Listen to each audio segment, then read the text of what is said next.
So friends, isa na namang napakagandang araw. It's our second day today in Baguio. Napakasarap ng tulog namin. Bukod sa kami ay napuyat, nasabayan pa ng napakalamig na panahon at makapal na blanket. Legit na hindi mo kailangan ng electric fan dito. Anyway, naghahanap ka ba ng mga pwede ninyong puntahan at kainan dito sa Baguio? Tara, samahan nyo kami. Puntahan natin yan. Let's go! Pagtas nga namin magayos, kami ay dumiretso sa pinakamalapit na spot sa aming kondo. At ito ay ang Ride Park. Katapat lang din nito ang The Mansion. This is along Romulo Drive.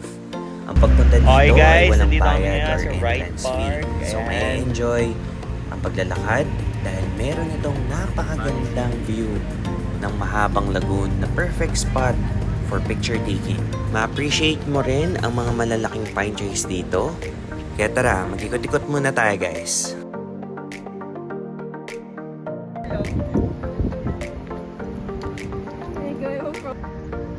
Dito pala guys, matatagpuan ang bahay ng House of Representatives.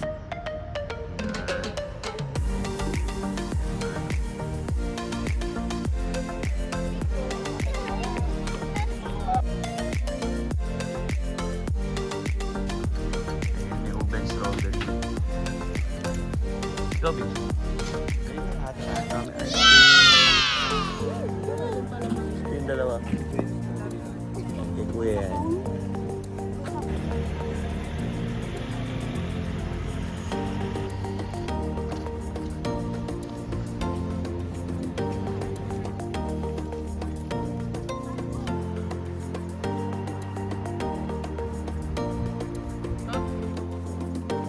Kamusta ice cream?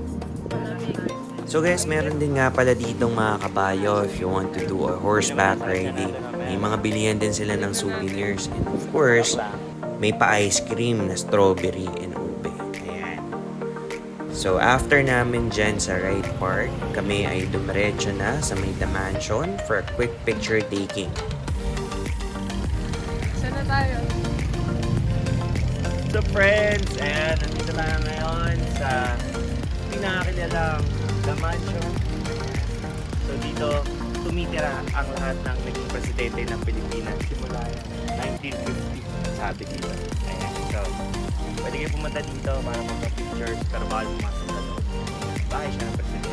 So yun lang naman, lipat na tayo sa Mines View. Let's go!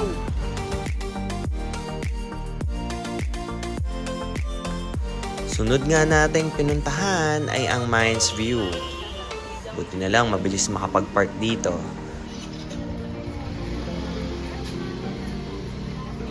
Dito nga sa labas nila ay may maraming bilihan ng mga souvenirs. Alright, welcome to Mines. Pagpasok nyo dyan sa loob, marami tayong makikitang mga halaman, Entrance ko niya. mga souvenirs din. At of course, makakapagpa-picture tayo sa Mines. So may view ng Mines, of course. Yung 150 Siyempre. ate, gaano karami? Half kilo? 1/4? Etong ano? Ito, one po. Tapos ito po yung Magkano yung 1 kilo? 500 pesos. 500. Ito 150 lang.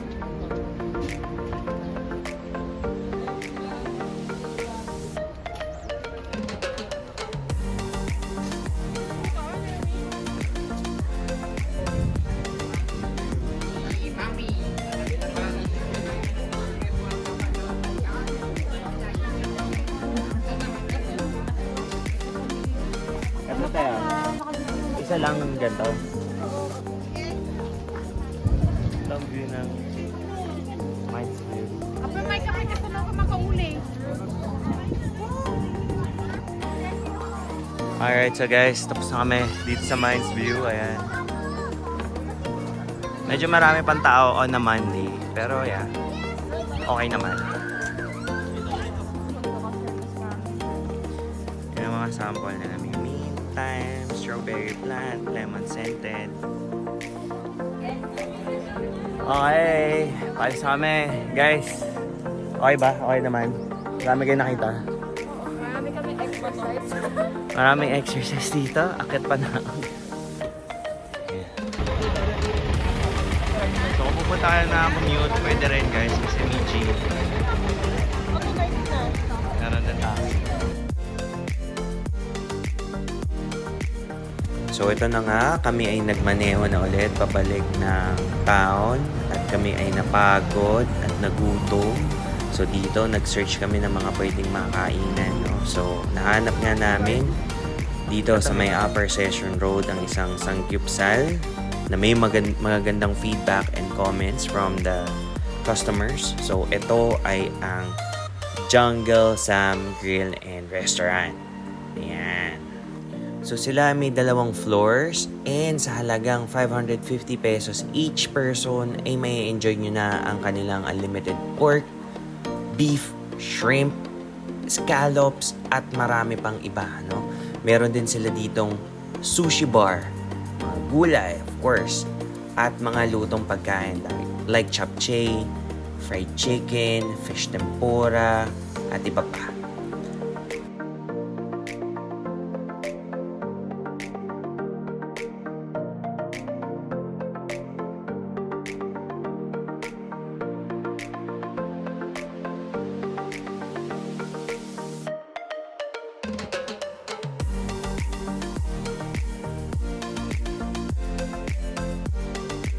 Okay guys, so dito namin sa Jungle Sam, nagda-lunch.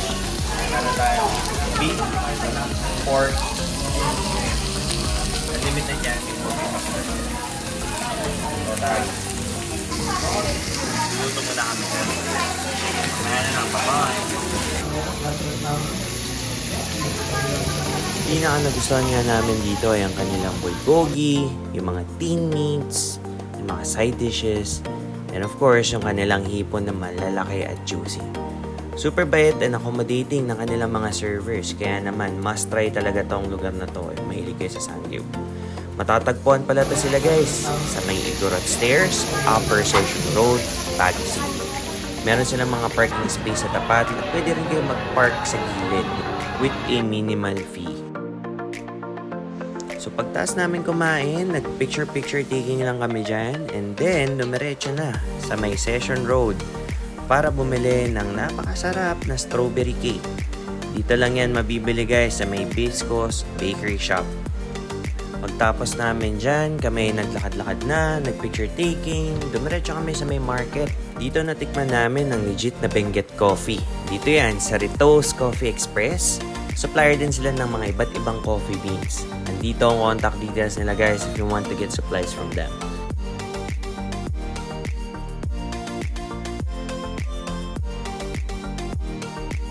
So after nga namin dito sa market, kami nag-taxi na pabalik sa aming parking sa may Upper Session Road para din kami makapahinga sa condo. So hanggang dito na lang muna mga friends.